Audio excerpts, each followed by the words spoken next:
Hi hello everyone, আশা করি সবাই খুব ভালো আছো। Welcome back to my another new blog. এই দিনকার গেট রেডি উইথ মি ভিডিওটা কিন্তু আমি অলরেডি পোস্ট করে দিয়েছি। তো কোথায় যাচ্ছি সেটা তো আমাদেরকে বলা হয়নি, তো চলো এই মিনি ব্লগে সেটাই বলি। দুপুর দুপুর আমরা সবাই রেডি হয়ে বেরিয়ে গিয়েছি আর যাচ্ছি একটা পুচকুর রাইস সেরিমনি অনুষ্ঠানে। এই হলো সেই পুচকু, ওর নাম কিন্তু সুশ্রুত।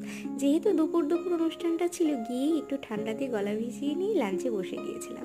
প্রথমে ছিল একটা চিকেন স্যাটে আর সস, তারপরে চলে আসে সাদা ভাত, ভেজ ডাল আর বেগুন সুন্দরী। তারপর দিয়ে দিল ভেটকির পাতুরি, যেটা কিনা আমার খুলতে খুবই সমস্যা হচ্ছিল, কারণ একটা হাতে ফোন ছিল আর এক হাত দিয়ে খুলতে এটা খুবই কষ্ট হচ্ছিল। যাই হোক, তারপর খুলে ফেললাম। আর তারপর শো স্টপার হলো বাসন্তী পোলাও আর মাটন কষা, যেটা কিনা খুবই সুন্দর হয়েছিল। প্রত্যেকটা রান্নাই খুব ভালো। তারপর চলে আসছে চাটনি, পাঁপড় আর মিষ্টি, আর সবার শেষে আইসক্রিম না খেলে হয় বলো? তো আজকের ভিডিওটা এই অবধি, টাটা।